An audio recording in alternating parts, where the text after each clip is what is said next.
Welcome to Run, Build, Grow, the podcast that laces up its running shoes and dives deep into the heartbeat of the communal spirit of running. I'm your host, Andrew Ware, the RunninRev, and I am thrilled to take you on this exhilarating journey where we explore stories that go beyond the pavement. And what a story I have for you today. I am joined in this conversation by Amanda Caton. She joins us here from the Hampton Roads area, and what a great conversation this ends up being. I was so thrilled to be able to get Amanda on, to connect with her, and to bring this conversation again, another one of those perspectives. And if you are like Amanda and have that story you have to share, not that you anything else, but that you have to share, let me know. Email me, andrew@runninrev.com. I would love to get more guests on this podcast, more of these great stories. And so if you're listening to this and this story hits you and you want to share yours, let me know. Send me an email. But I'm so excited to be joined by Amanda in this episode. So let's jump into this conversation.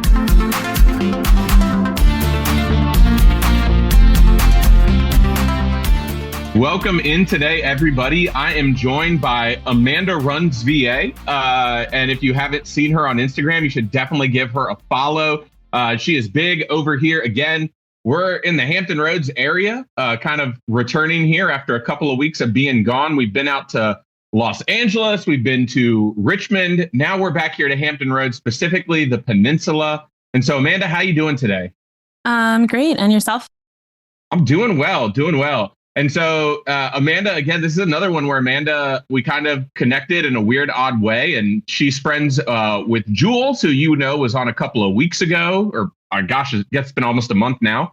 And so I saw Amanda engaging, saw what's going on in her feed and how everything is going for her. She came out and joined Run Some Run Night. And so I'm excited to share this story and have a conversation with Amanda. But let's kick off where we always do. Amanda, what is your community and what makes your community awesome?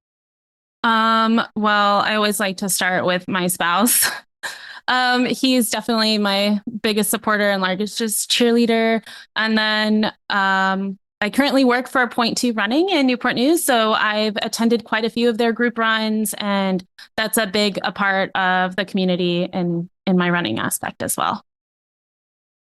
And what about other groups? Are you engaged beyond just, I say just as if working for Point2, working for a run specialty store is not enough. It really is. Yeah. But, where are you getting out to? Are you running with groups? Are you doing a lot of Point2 based stuff? I know you came out to Run Some, but where are you getting out to being stationed and based out of Newport News and on the Peninsula? Honestly, I went to Newport News, the Point2 running group at 1700 Brewing a couple times, even before I got employed there, just because I wanted to meet other runners. It often feels lonely out there especially those early morning miles, just log them by yourself. But when I found that group, it was really convenient. I also have another group that I run with occasionally called Trail Sisters that is in the Hampton Roads area. I don't meet up with them as much. I think it's very sparse. It's probably like once a month, but it's also super nice to just have that Trail Sister community with you. And then, I'm non-biased when it comes to run groups. I like to show up and show out when I can. If I'm off that evening and it's not the same night as the Point2 group, I don't mind. Like joining your guys' group was so much fun, by the way. Everybody was so welcoming. So really appreciate that. Well, and you caught us on a fun night because, listeners, we try not to cancel our run group. It doesn't matter what the weather's doing. And so Amanda is emailing and messaging me, hey, are you guys still on? There was like a torrential downpour thunderstorm moving through Portsmouth area. And I told her, I'm like, look, we don't cancel. We encourage folks, use your best judgment when coming out. And, knowing that she was coming across a bridge or through a tunnel, I wasn't sure kind of what to say. She's like, all right, well, I'm going to come. And then what did it do? It cleared up for 5 minutes when we got started. And then all of a sudden we're all out there on the trail. It is absolutely dumping buckets on us.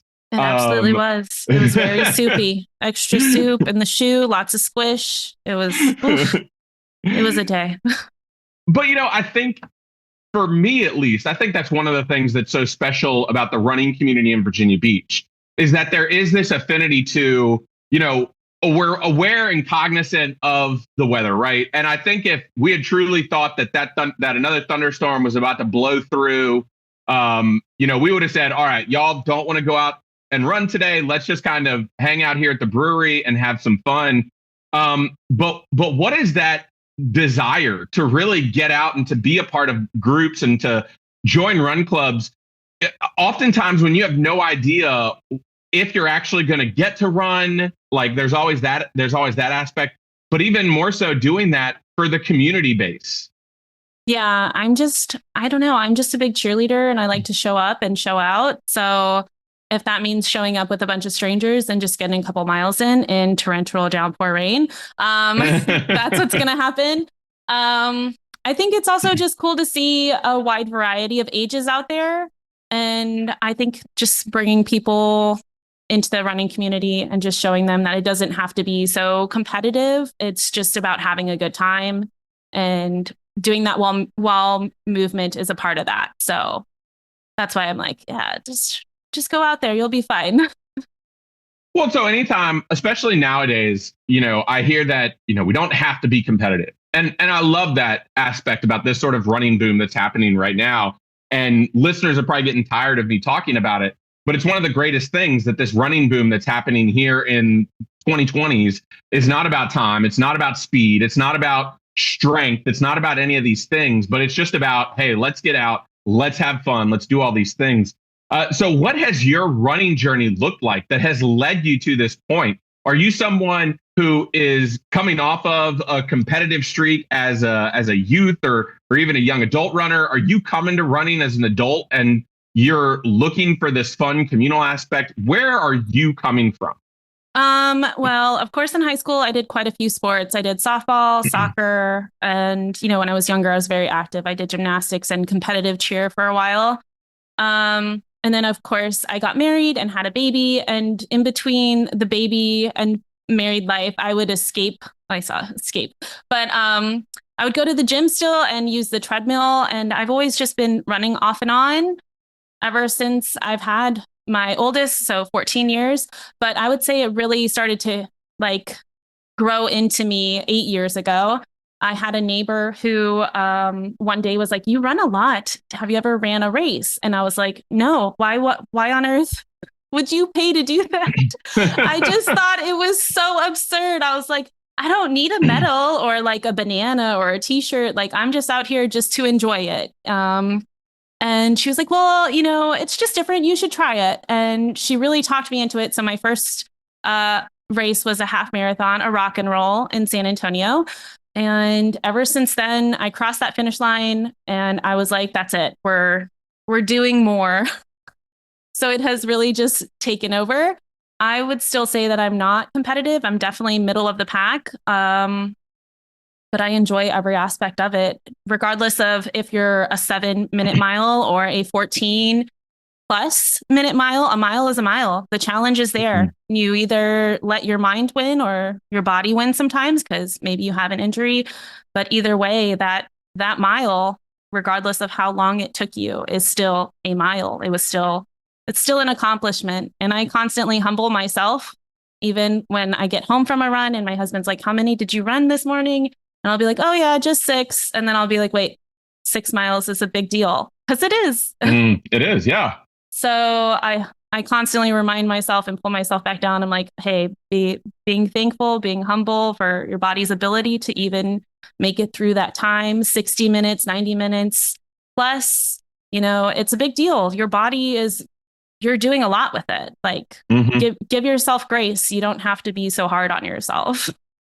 Yeah. And you use the word that I've tried to get myself out of, and it's so hard to do it. That word just yes. I just ran 5 miles. And, for someone else, 5 miles might be the longest they've ever run. And not that I'm trying to be aware and cognizant in terms of other people, but also there's that aspect of being grateful for the ability to run. I talked about it with Paisley, where we get to run. We don't have to run, but we get to. And I think back to that rainy run where I'm sitting there, it's 5:30 and I'm literally following this front that's coming through Portsmouth to try and see, am I going to get to run? Because I really want to run. Right. And so what is that feeling like when you're sitting there? Are you an antsy person of wanting, kind of like me, where it's like, man, I really want to run today. I really want to get out there and log some miles and whatever it looks like. Are you sometimes forcing yourself out the door and saying, all right, I need to get this running. I have to get this running. And what's that mindset for you as you're existing in those spaces? I mean, when I find myself like, I guess, lack of motivation, I always try to write down like what it is that I'm trying to let my excuse be. That sounds really Mm, silly. But like if I'm like, oh, I have too much laundry or I have to meal prep or I'm trying to make up an excuse, I'll try to write it down. And I know that mm, sounds really silly, but pen to paper, I don't know, it really registers for me. I feel like a lot of people kind of just avoid the pen and paper, but I'm very pro pen and paper. Um, I think it's just a great idea to write down why do you feel that lack of motivation? And then just like looking at it. Because when you read it and you say it out loud back to yourself, you kind of like make yourself self-aware of like, oh, that's so silly. Like I could have just gone outside for 30 minutes and called it. Like, and it also mm, just doesn't have to be so, for example, if your coach gave you, I don't know, a 4 to 5 mile run and you only had an allotment of time for 30 minutes or 20 minutes, like I try to maximize whatever I can accomplish in that time and just let it go. Like it's okay, another day, tomorrow's another day, or we'll try to get it, catch up to it. And if we don't, then we don't. Like a lot of us are parents, at least in mhm. quite a bit of the running community that I experience, parents, or going to grad school, or we're all different beings outside of running. We just love the sport. So in order to keep my love for it, I have to remind myself, okay, like it's okay to let that workout or day go and start on the next day. Like try not to focus, I guess, so much on what I couldn't accomplish, focus on what I can accomplish. And so what is that, I guess, scheduling day planning look like? Are you, I mean, whether it's morning, evening run, trying to find the coolest part of the day, what does scheduling a run look like? Do you try and say, at the beginning of the week, all right, I want to be able to run during like this period of the day? Do you pre-plan when you're going to run groups? Like, what does your scheduling look like? And then when you get to the day, what's sort of the mindset of saying, I want to get my run in at 6 a.m., but one of my kids is already awake and I want to make sure that they don't wake up my wife. So I'm just like, all right, well, I guess I'll have to shift this. So what is that? What is that? Do you pre look at your week and say, all right, I'm going to try and here's my windows of opportunities for runs. And then what does it look like even doing the runs themselves and trying to deal with all of those, I guess, the chaos of life that comes in? Yeah, I'm actually summertime is my most erratic schedule as a parent and runner. I really just try to get out there when I when I can. So sometimes that will be in the middle of the afternoon. I'll take the dog and we'll go hit a local trail. Sometimes that's really early in the morning, and sometimes it's a little bit later in the evening. Summer is my most, like I said, inconsistent schedule, but once the kids are in school, I'm really disciplined about being out there early in the morning. And I think just having a solid morning routine just really is just the cherry on top of there. So I'll pick out my Mm, outfit the night before. I'll have like a Huma gel right next to my toothbrush. So once I'm done brushing my teeth, I down the gel, a little bit of water, stretch a little bit, grab the dog, hit the road. So it's just, I think having all like that stuff ready in the morning doesn't allow me to negotiate really in my brain and just lay there and be like, "Oh, this bed is so comfortable." So I think having that ready, and then also sometimes like it's like because we're parents, like you said, sometimes your kids up early or they were sick all night, so you didn't rest because you were up, with them. So I'll yeah. just be like, all right, well, we'll see later in the day if we have time, we have time, and if we don't, then we don't. Like, and if I don't have time though, but I have like a little bit of time inside the house, like 10 to 15 minutes, I'll try to make sure to do like a dynamic stretch, even just a little bit of yoga or a little bit of strength training. I'm a little bit spoiled. I bought a Peloton bike and then I also have a rower. And so if I have time in between there, especially if I don't have time to escape for a run, I will click a class real quick, knock one out, even if it's just 20 minutes, because movement is movement, whatever means necessary. I honor it to the best of my ability. And so, what does it look like to give yourself that grace if you can't get a run in? Because I think a lot of runners, they'll get in the mindset of almost getting upset when they can't get a run in, especially when it's external factors, right? It's not into, Right. I think we runners, we can get really grumpy if we don't get our run in. And so, what sort of grace are you offering to yourself? Are you someone who kind of beats yourself up when you can't run and be like, oh man, like, oh, I should have run earlier, or, something like that? Or are you kind of offering yourself and saying, all right, I couldn't run today. Tomorrow's a new day. Let's get back out there and get it. Yeah, I would say definitely option B there. I'm just more like, it's all right. Just let it. I feel like the more you stress about it, the more you feel, I don't want to say resentment, but you just harbor some type of feeling about missing that run. And while, yes, it's important to me that I do go out there and do something that I enjoy up out of my day, because most of us, like I said, are parents or, even a caregiver, like, taking care of a parent, you're trying to get your time in. I just try to just make sure that my mindset is just, it's okay to let it be. It's okay to substitute a rest day there. Or like I said, hop on and do a quick little 15-20 minute class. And I'm just like, okay, movement is good. Just a little bit, not a lot, but what I can get in is what I can get in.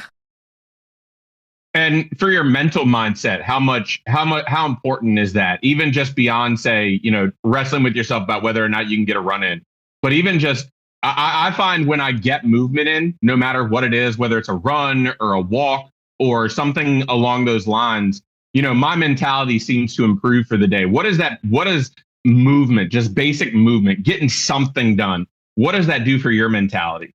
I mean, it helps a lot. It just helps me focus in the moment of what it is I'm trying to do. Lunges, squats, cycling, like I said, rowing. It just distracts me long enough to where once that's done and I get that little endorphin fix, I'm like, okay, deep breath, got to carry on with the rest of the day.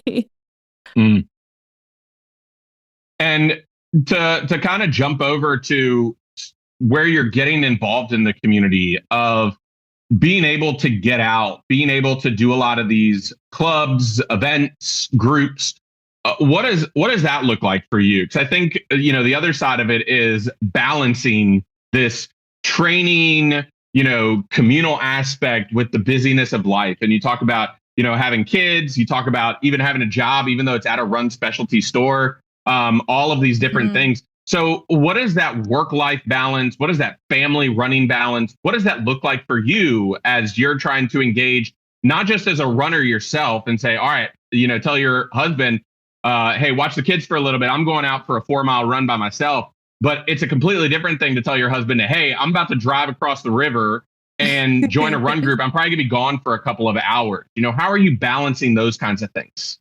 Well, just with lots of heads up, just as the same as he would if he's going to be doing an event or, I don't know, going golfing with his buddies, or I don't know. He's actually quite a homebody. So but he does like a good heads up, which is fair, as anybody should. I think that that's fair. I give him a good amount of heads up, like a week out. I'm like, hey, I'm going to do this thing. And even though it might not register the first time, but like I'll give reminders.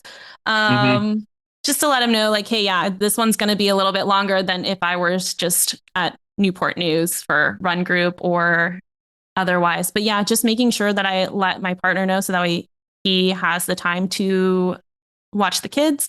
And then also, even if he is not home, I have an older daughter. She's almost 15 already, and she does babysit. I mean, of course, I pay her, but if I ask her, in advance, because I try not to just spring it upon her. Also, I try to be really graceful or to the best of my ability.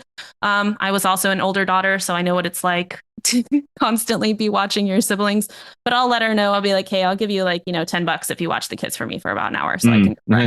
And that never hurts for her to hear that. She's like, oh yeah, okay. So I guess I'm pretty spoiled in that aspect. I have two pretty big supporters in the house, but even if not, I have had times where, she's at school and I have the youngest with me and we'll just go over to the track, and thankfully she's pretty well and she'll just run around the track or hang out in the middle and I'll do a quick little track workout. I think it's just about, as a person, being more flexible, especially when you have external factors that don't allow you to kind of do what you want to do. Do you find that flexibility to make it harder for you to get into these training cycles? Have you noticed that maybe it impacts your ability to do things that you might want to do or would like to do?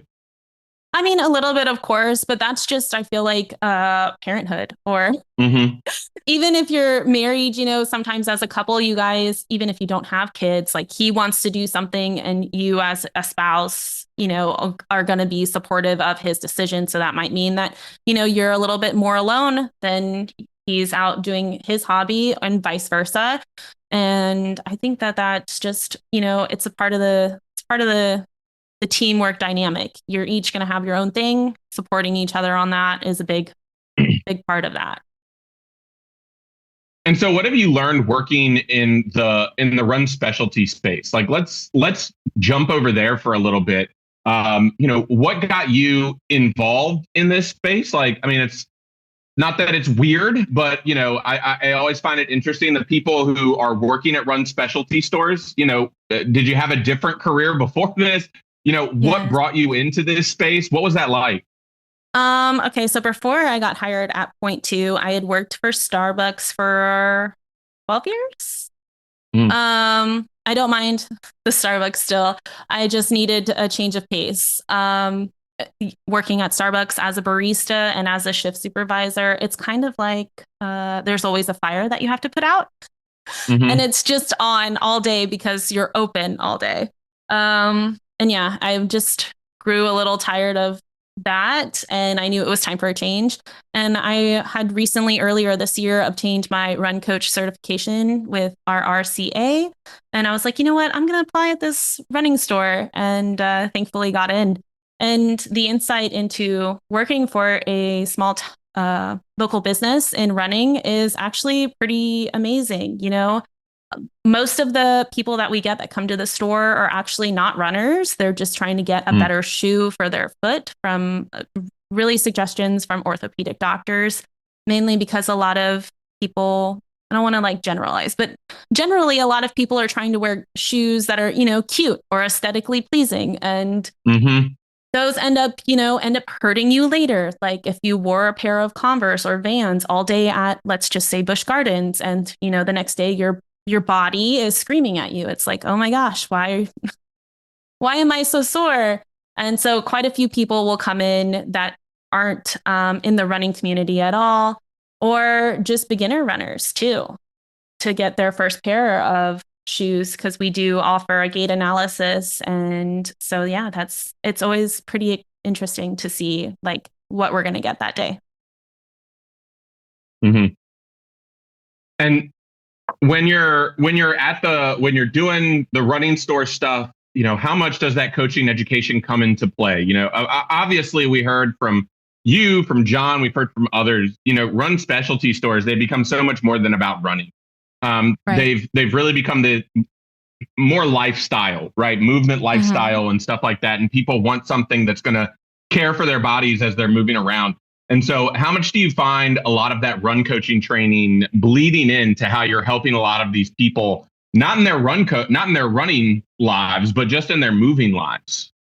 Yeah, definitely just making sure that, they know about life expectancy of shoes, because quite a few people will be wearing the same pair of sneakers for 2 to 3 years. And then they're like, I'm getting shin splints or my ankles are hurting. And so, just vouching and letting them know like, hey, 6 to 9 months is like the life of your foam in that shoe, depending on how often you're planning on wearing it. And a lot of people are always flabbergasted by that, which, of course, as a shoe person and lover myself, I wish the shoe would last a little bit longer, but, and I wish it could be just like, you holding your like holy grail shoe and just being like, that's it. But of course, these brands make new iterations. The foam does expire. And, your body starts to tell you after a while of you wearing that shoe, like you get that little niggle in your ankle, your hips, your knees, the lower body pain whatsoever. That's a good key sign that I try to tell all of the people that come into Point2, like, hey, listen to your body. Like it will tell you. Your body's an amazing tool, and it will tell you right away if that shoe, if you've worn it for too long, it'll tell you, hey, it's time for a new one. Yeah. And what about outside of the running space? What does your run coaching look like for you? I'm actually partnered with a company called Team Run. If you haven't heard of that, it's kind of like Instagram for coaches, for run coaches specifically. And you can log on to their website, teamrunrun.com.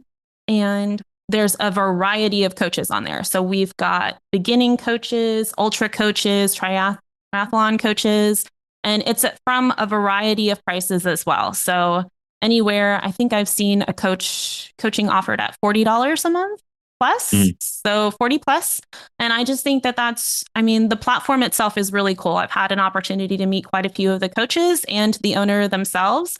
And I think that is so unique because I had never heard of it prior to hiring my own personal run coach and then now run coaching through them as well. And what are some of the things that you find yourself working with athletes a lot on as you're leading them and guiding them through things? I've had actually quite a few beginner runners since this, as you mentioned, running boom kind of started post-COVID. Quite a few of them just kind of like, there's just so much information and they feel a little overwhelmed. So just being able to kind of walk them through and slowly get them into a running routine and making sure, that they have the proper shoes and they're drinking well and eating well, just overall wellness of an athlete for beginning runners. I was lucky enough to coach a couple of runners who placed already for trail races, which, so amazing. And I've only been doing it since February. So I'm like, oh my gosh, they're taking all of the things and they're just taking it and going with it. I'm so excited about that. Do you kind of pull that joy in as yourself too? Like when you see your athletes do well, right? It's so exciting. And it's almost uplifting for your own journey too. Not that, we kind of want to tout ourselves and say, oh, look how great a coach I am. But even more so when you see your athletes do well and you think to yourself, man, that's such a boost to my running as well. Yes. There's always the question of what are the things you're teaching as a coach? But as a coach, what are some things that you're learning from your runners and your athletes? Probably just patience, along with all of the many things that we don't want to hear as adults because we're like, I want it now. But just patience overall. Any athlete, whatever sport, as the Olympics are on, whatever sport whatever we're watching or we plan on doing, we have to know in our brain, we have to constantly remind ourselves, like, that took so much patience. That took so much time. That took so much training. You don't wake up and just run, a 2-hour marathon. That was definitely not something that anybody has been capable of doing until we've just recently found that. Well, I say recently, but I just mean 2000s plus. But I just mean it took time. It takes time, and time means patience. It means patience. And you as an athlete learning what works best for you, because what works for me is probably not what works for you. Because we're two different athletes, and that's fine. So figuring that out is a big factor. And I think that that's what beginners, when they're coming to me as a coach, is I think that that's what is the best part, really. It's just trying to figure out what works best for them. And then seeing the fruit of that labor when they, go and place at a trail race. So that's pretty exciting. And how much of your own journey kind of plays a role into that as you're looking at some of these athletes that you're coaching that you're helping through the fold? Do you find yourself thinking back on your journey of, I wish I had this maybe bit of encouragement, maybe this sort of support? Are they asking you things that kind of you've wrestled with in your own journey as well? Absolutely. Especially now that it's summer, and summer, I find hydration to be always a big factor because Hmm. so many of us, especially heavy sweaters, we're losing an unnatural amount of salt. So making sure that I'm telling my athletes, like, hey, make sure you're rehydrating. Water is not good enough. While I would love it for it to just be water, but we also need electrolytes, liquid IV, Scratch, Huma. I mean, so many amazing Hmm. brands that, offer so that proper electrolyte mix for an endurance athlete.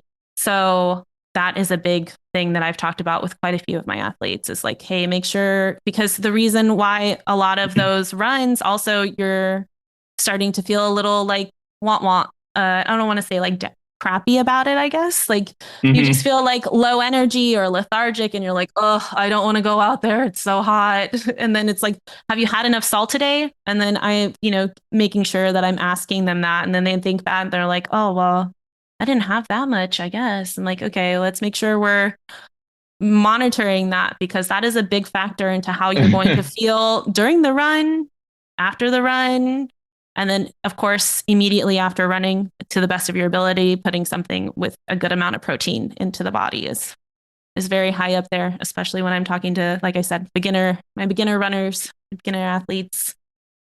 And it's such a tough thing because and even knowing it from my perspective as someone who's an above average sweater, and even Yep. beyond just the salt part of it is just the nature of understanding your body and how your body reacts in certain situations. Like I can't wear long pants even in the winter because I will still sweat, and the amount of water that I lose makes it so much more difficult.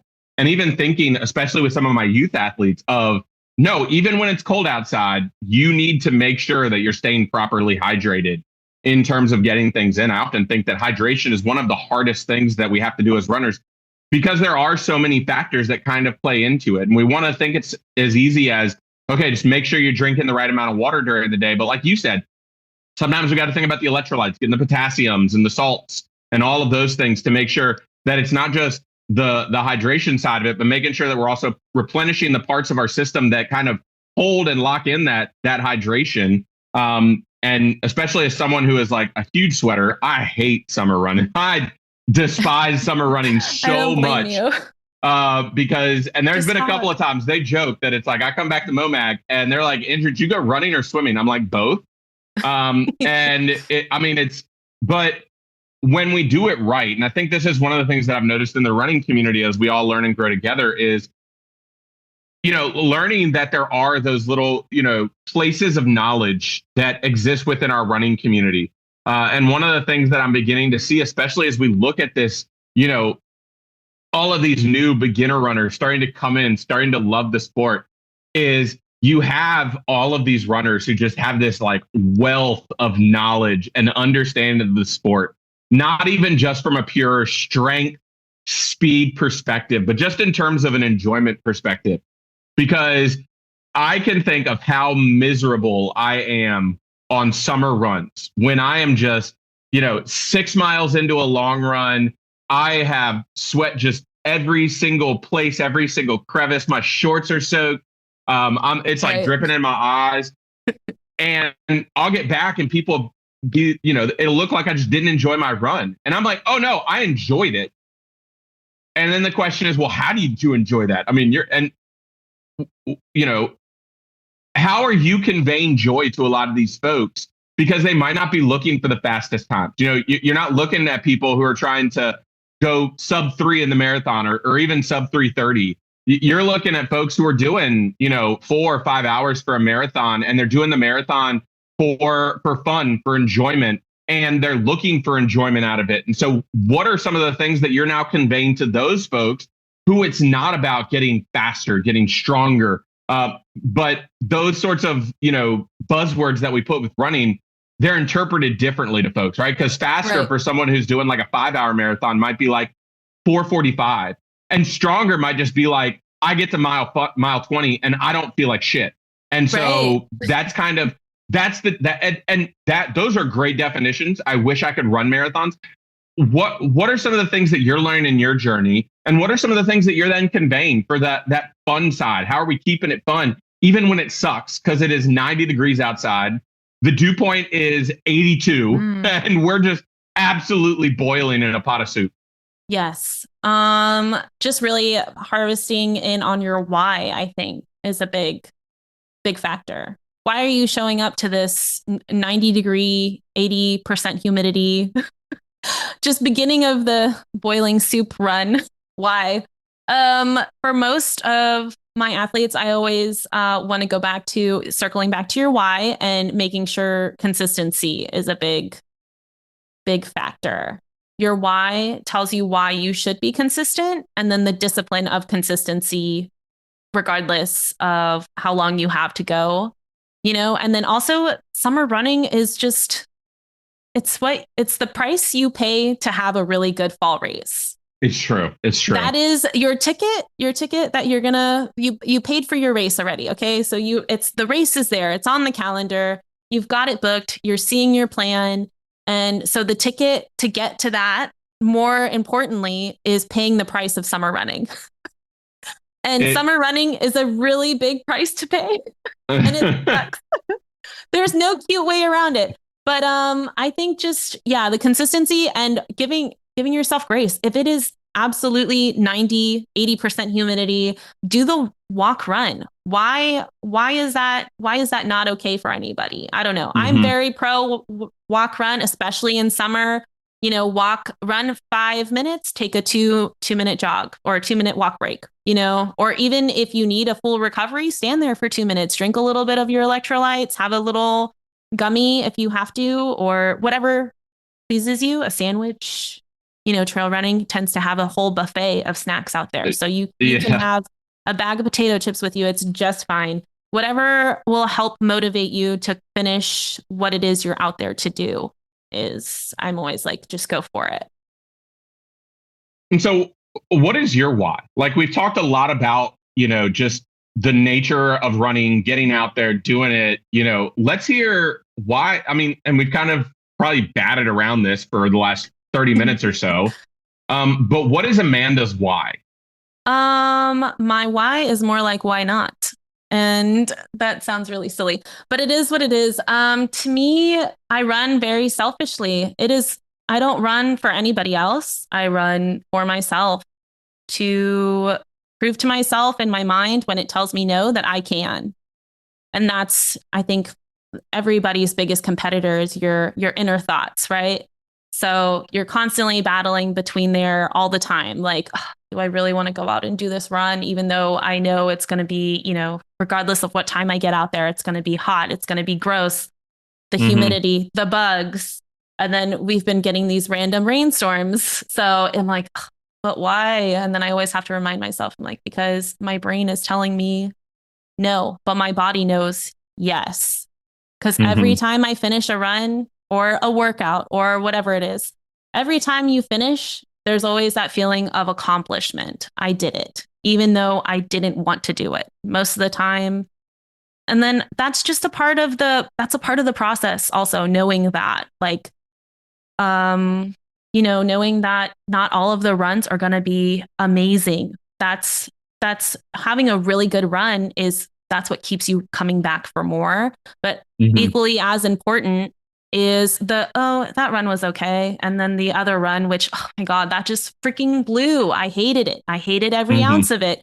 Every part of my body was screaming, my calves, my hams, my quad, like the whole thing, all of it, my arms. I was like, ugh, why would I do this? But all of those are equally as important. We just always want to focus on what's good. And if we didn't get the good, it's like, but why? So I think it's just really important, just all around. And then my why, like I said, is just for me. The run is for myself, and it's to beat myself, really, just to show myself, yes, I could do it. Even when I was miserable, it happened, regardless of how long that watch or that mile was. Like, going back to the beginning, no matter how long it was still work that was done, work that I did. So just overall sense of accomplishment there. Well, and I mean, you say your why is selfish, and I kind of thought about that a little bit as you were talking there. I wonder, It's kind of the nature of our why, right? It's meant to Right. be selfish. It's meant to be about me. Yeah. And that I think is the cooler thing when we start to explore, via this podcast of, the communal spirit of running, because you're taking that selfish why, you're taking that thing. It is about Amanda. I am running Yes. to better myself. And I get to define what that better is, because better for me is not trying to keep up with X runner. Better for me is better than I was 6 months ago, a year ago. And it doesn't even mean like, okay, 6 months, a year ago, I ran a, 2 hour half marathon. And then this year I ran a 2:10 half marathon, but I'm better because XYZ. And so we say it's selfish, but I now want you to explore how that selfish why also becomes the driver for getting involved in the community. Right. Yeah, exactly. And so for you, how are you taking that selfish why? This is my running is about Amanda, and I'm doing it for myself. I'm doing it to make myself better. And how are you taking that why into community? How are you allowing the community to turn that selfish why, something that's inward? I mean, and not that the why is focused on yourself, but how is the community helping you in that endeavor? There's something about everybody suffering at the same time. So regardless of if it's a spin class or a yoga class, you show up to that class and maybe you're not really motivated that day, but you showed up anyways. You checked the box, you put the shoes on, you tied them up, you're wearing your gear, you showed up to run club and you're like, I really don't want to do this. But half the people there are also in that same mindset. And you can see it on their face. They had a very long Monday or a very long Tuesday or whatever day run club happens to be. You can tell that some people there are also thinking the same thing, but there's something about all of us suffering together at the same time that makes it kind of okay. And then once it's kind of okay, you're okay with already being there and just finishing that 3-mile loop or the out and back if you didn't want to do the loop or whatever it was. Whatever you accomplished, it was what you needed that day. Mm-hmm. So I think just making sure that, once again, giving yourself grace for whatever training or whatever it looks like for you. It's because it's going to look different for everybody else.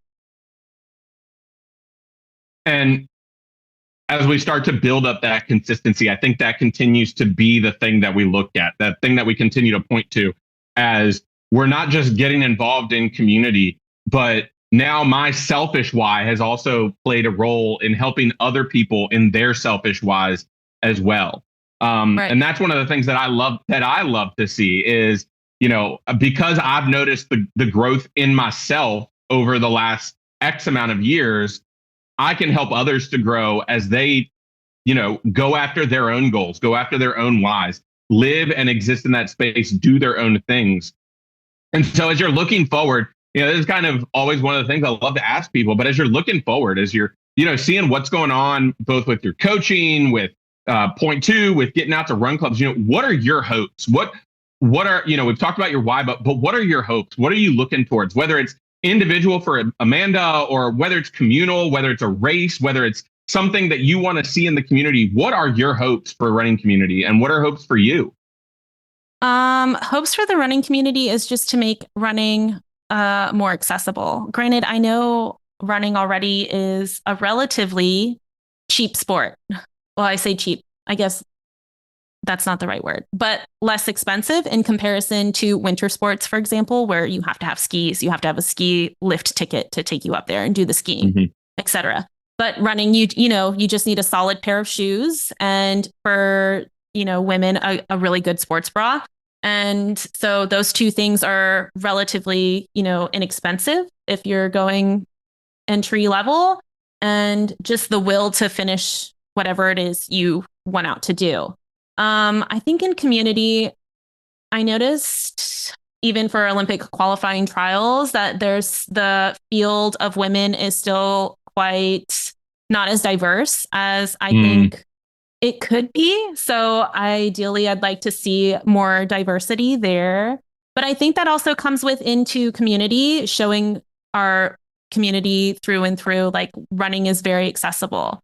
So just allowing that to shine on its own. I think a lot of us, even you and I, for example, I mean, we inspire the community, even though we don't know it.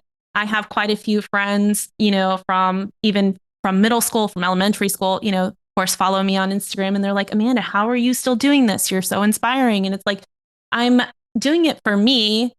And I appreciate that I'm inspiring you. And quite a few of them now have, done races or continued to do and train for a marathon or half marathon. So that's exciting. I think just us showing up, regardless of what that looks like, but showing up to those run clubs, showing up and showing out for the run community does a lot, even if you think it's not, which is crazy because it's a thing, Mm-hmm. And then, so now I say this all to lead up to now when I see people running, I always say, oh, go best friend. So when I'm driving by them, I'll like put my fist up. I'm like, yeah, go best friend.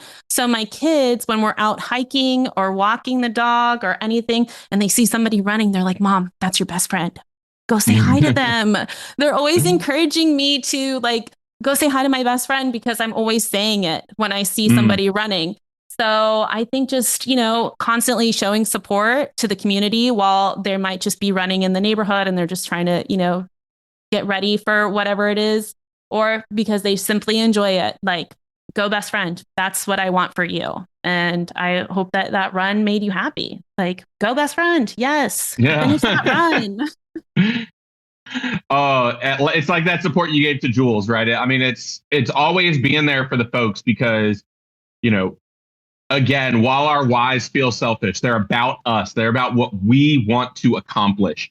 But that does not negate just the love and joy that we get from seeing other people celebrate their whys and completely and absolutely crush everything. And even, I mean, I've had folks who are just like, oh man, Andrew, you're so fast. And not right now, because right now I feel absolutely completely and totally off of any running game I've ever had. But that's me. That's me. And that's where I am right now. While I feel like, I hate to use the word, but while I feel like a slower runner than I was, say, about 18 months ago, I feel like a stronger runner mentally. Physically, I'm still working on it, but it's that why that continues to drive us forward. And I continue to think about myself, but then it's also like, all right, but in the midst of my why, can I also help other people with their whys? And I think looking out and seeing the ways that we connect with community continues to be kind of that play on how we not only make ourselves better, but truly, like, I am loving this running boom. I am loving just seeing everyday people coming in and just saying, I love the people who come to Run Club and, we ask them, okay, hey, like, what pace you looking at running? How many miles are you looking at? And they'll just be like, oh, I'm kind of slow, like 12, 13 minutes. I said, hey, we've got folks who are going out there and they're doing miles right there and connecting them with them because, that becomes the awesome thing of connecting with one another, seeing our why play out and helping everybody to come in there. So let's hit these end of podcast questions as we wrap our time up today. Right. Amanda, what is your favorite distance to run? So this is pretty unique to me, but I did an ultra earlier last year. It's called the No Man's Ultra. It was an all-female race. And that race was pretty amazing. Loved that ultra. It was a 50K.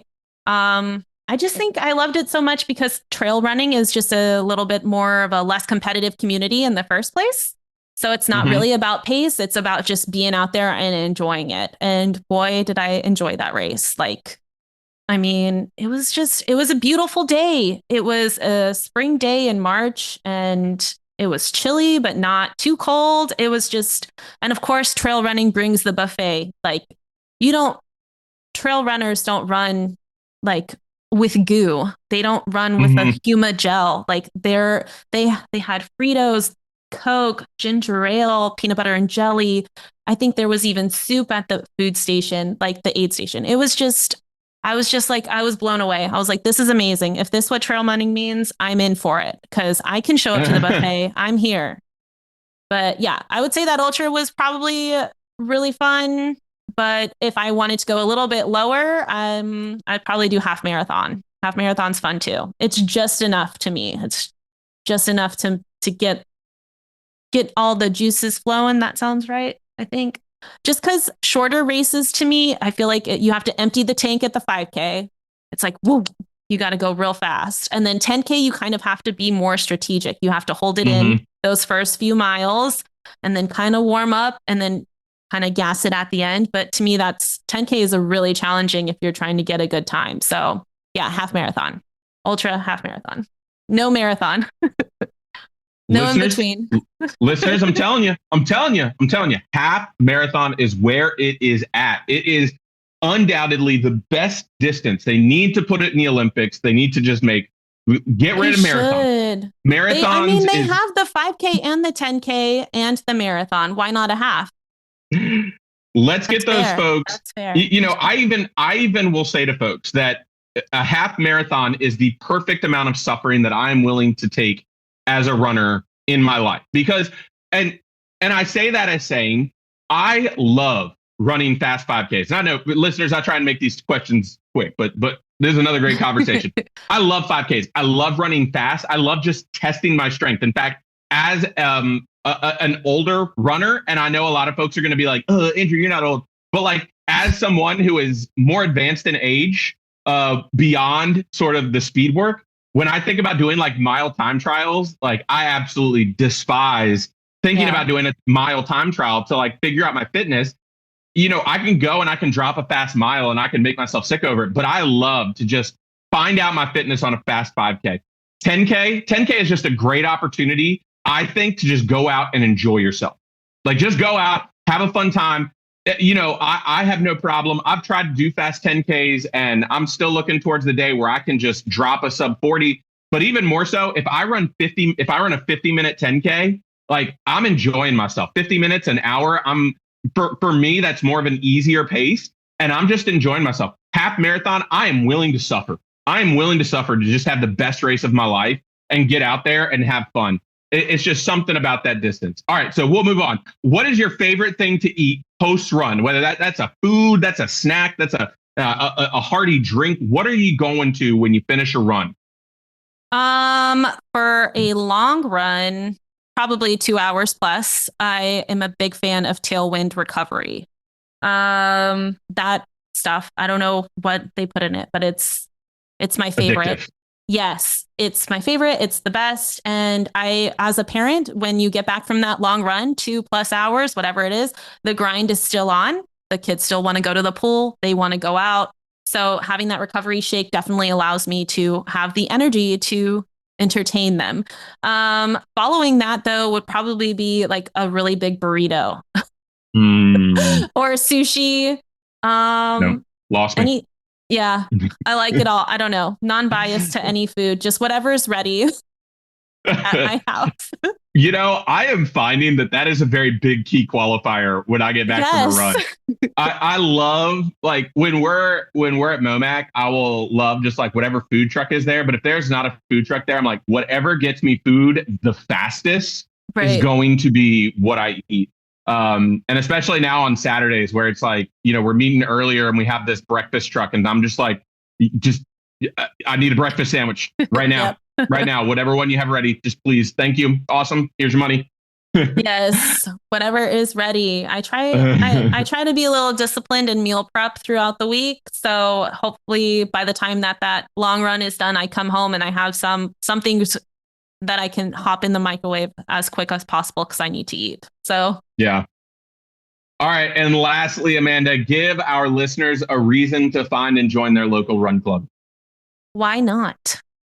Have you ever tried to join a run club? I actually know quite a few runners. There's a couple of my athletes that are not fans of group running, but they have tried before. And I don't know, maybe the run clubs that they visited weren't very inclusive or didn't take a chance to get to know them. I didn't dig further. I just asked if they had.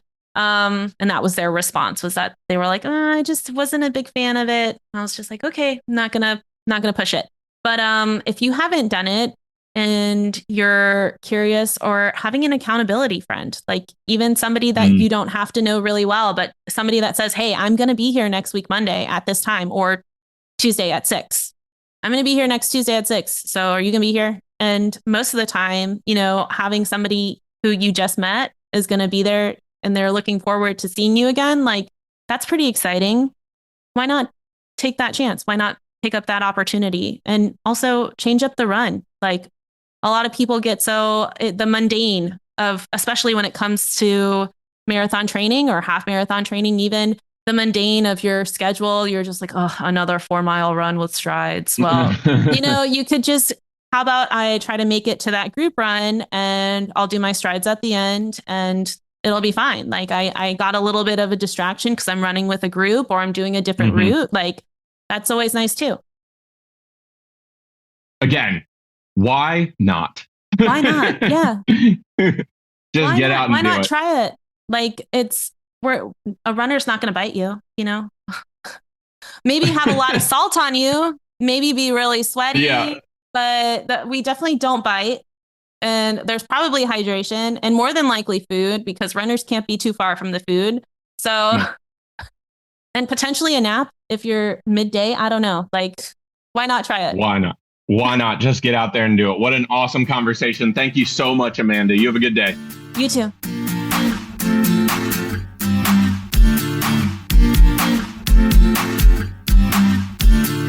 Another amazing conversation. Again, I love bringing these to you folks because you hear, even just from Amanda's story, how her experiences impact the coach that she is, the community participant she is, the run store employee that she is. And we hear how all of this comes together. And we think about what we bring individually to our communities.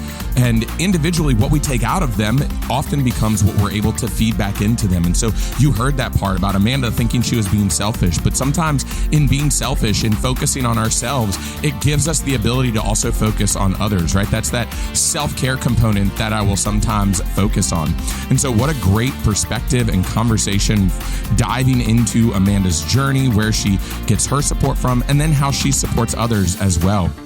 As I wrap up the podcast here, just a constant reminder of please, I look for your support. And if there are things that I can do to get you to support me more, please let me know. Reach out to me. You can email me, andrew@runninrev.com. You can find me on Facebook, Instagram. All of those socials are in the podcast notes, as well as ways to connect with Amanda. Make sure you're following and subscribing to this podcast, because that just makes sure that it's up in your feed each and every time. You can leave a rating and review on Apple Podcasts. You just do it on the podcast as a whole. So you find the podcast, Run, Build, Grow, and then you can rate it and then review it. If you leave a review, I will read that review in the next podcast. If you go into Spotify, you do it as a comment on each episode. So think of how you do things on Facebook and Instagram. You leave a comment on the post. And so you just go into the episode, listen to it, and then you can leave a comment on the post to let me know how much you enjoyed it. I know Spotify is still rolling out this comments feature. So if you are able to leave a comment, let me know and let me know how, so we can help others to do it as well. We continue to grow this community. I invite you to please go over and subscribe on Substack. Even consider becoming a paid member of the Substack and support me financially. The Substack is where I'm going to post. I've got articles, I've got devotions, I've got a lot of stuff that's coming out over there. To become a paid member, it helps to support just the whole network, the writing, the podcasting, all of that. If you want to just drop a tip, there's a link in the podcast notes to do that as well, to just drop like a one-time, hey, Andrew, awesome episode. Here's $5 for a cup of coffee. I love to see how much y'all support this podcast, how much y'all love what I'm bringing to you. And so I would love it if you would continue to support this endeavor, and keep along this journey. For now, make every mile count.